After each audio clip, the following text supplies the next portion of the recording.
ಮದುವೆ ವಿಚಾರಕ್ಕೆ ಅಪ್ಪ ಮಗನ ನಡುವೆ ಜಗಳ ನಡೆದಿದ್ದು, ಜಗಳದ ಆವೇಶದಲ್ಲಿ ತಂದೆಯೇ ಮಗನ ತಲೆಗೆ ಗುಂಡು ಹಾರಿಸಿರುವ ಘಟನೆ ದೊಡ್ಡಬಳ್ಳಾಪುರದಲ್ಲಿ ನಡೆದಿದೆ. ಬೆಂಗಳೂರು ಗ್ರಾಮಾಂತರ ಜಿಲ್ಲೆ ದೊಡ್ಡಬಳ್ಳಾಪುರ ತಾಲೂಕಿನ ಮರೇನಹಳ್ಳಿ ಗ್ರಾಮದಲ್ಲಿ ಕಳೆದ ರಾತ್ರಿ ಸುಮಾರು 12 ಗಂಟೆ ಸಮಯದಲ್ಲಿ ಈ ಘಟನೆ ನಡೆದಿದೆ.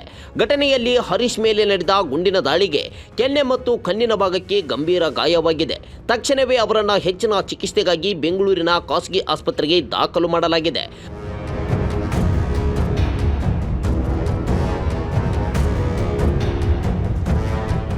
ಘಟನಾ ಸ್ಥಳಕ್ಕೆ ದೊಡ್ಡಬಳ್ಳಾಪುರ ಗ್ರಾಮಾಂತರ ಪೊಲೀಸರು ಭೇಟಿ ನೀಡಿ ಪರಿಶೀಲನೆ ನಡೆಸಿದ್ದಾರೆ.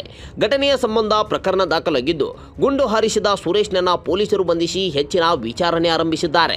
ಘಟನೆಯ ಸಂಬಂಧ ಮಾಧ್ಯಮಕ್ಕೆ ಪ್ರತಿಕ್ರಿಯೆ ನೀಡಿದ ಜಿಲ್ಲಾ ಪೊಲೀಸ್ ವರಿಷ್ಠ ಅಧಿಕಾರಿ ಸಿ.ಕೆ. ಬಾಬಾ, ನಿನ್ನೆ ರಾತ್ರಿ ದೊಡ್ಡಬಳ್ಳಾಪುರ ರೂರಲ್ ಪೊಲೀಸ್ ಸ್ಟೇಷನ್ ಲಿಮಿಟ್ಸಲ್ಲಿ ಆಗಿರುವಂಥ ಒಂದು ಘಟನೆ ಅರೌಂಡ್ 11 ಗಂಟೆಯಿಂದ ಮಧ್ಯರಾತ್ರಿ ಸಮಯದಲ್ಲಿ ಒಂದು ಫ್ಯಾಮಿಲಿ, ಆ ಫ್ಯಾಮಿಲಿಯಲ್ಲಿ ತಂದೆ ಮತ್ತು ಮಗ ಇಬ್ಬರು ಡ್ರಿಂಕ್ ಮಾಡಿಬಿಟ್ಟು ಯಾವುದೋ ಒಂದು ಡೊಮೆಸ್ಟಿಕ್ ವಿಚಾರದ ಬಗ್ಗೆ ಜಗಳ ಆಡ್ತಾ ಇರ್ತಾರೆ.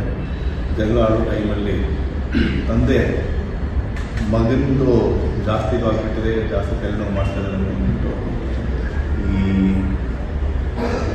ಲೈಸೆನ್ಸ್ಡ್ SBL ಅದು ಸಿಂಗಲ್ ಬ್ಯಾರಲ್ ಅಂತ ತಂದಿರುತ್ತೆ, ಆ ವೆಪನ್ನನ್ನು ಯೂಸ್ ಮಾಡಿಬಿಟ್ಟು ಮಗನಿಗೆ ಮುಖದ ಹತ್ರ ಅವ್ರಿಗೆ ಫೈರಿಂಗ್ ಮಾಡಿದ್ದಾರೆ. ಅದಾದ ನಂತರ ಇವರು ಮನೆಯಲ್ಲಿ ಮಗನೂ ಕೂಡ ಕೆಲಸಕ್ಕೆ ಹೋಗ್ತಾ ಇರಲಿಲ್ಲ ಅಂತ ಅದೊಂದು ಡೊಮೆಸ್ಟಿಕ್ ವಿಚಾರ, ಅವರ ವಿಚಾರದ ಬಗ್ಗೆ ಡೈಲಿ ಸ್ವಲ್ಪ ಜಾಸ್ತಿ ಜಗಳ ಮಾಡ್ತಿದ್ರು. ಎಸ್ಪೆಷಲಿ ಡ್ರಿಂಕ್ ಮಾಡ್ಕೊಂಡ್ಬಿಟ್ಟು ಮಾಡುವಂಥ ಒಂದು ಆ್ಯಕ್ಟಿವಿಟಿ ಇತ್ತು ಅಂತ ಅಲ್ಲಿ ನೇಬರ್ಸು ಕಂಪ್ಲೇಂಟ್ ಮಾಡ್ತಾಯಿದ್ರು. ಸೊ ಆ ಬೇಸಿಸಲ್ಲಿ ಕೇಸ್ ರಿಜಿಸ್ಟರ್ ಮಾಡಿದ್ದೀವಿ. ಸುದ್ದಿ ತಿಳಿದ ತಕ್ಷಣ ಪೊಲೀಸರು ಸ್ಥಳಕ್ಕೆ ಭೇಟಿ ನೀಡಿ ಪರಿಶೀಲನೆ ನಡೆಸಿದ್ದಾರೆ.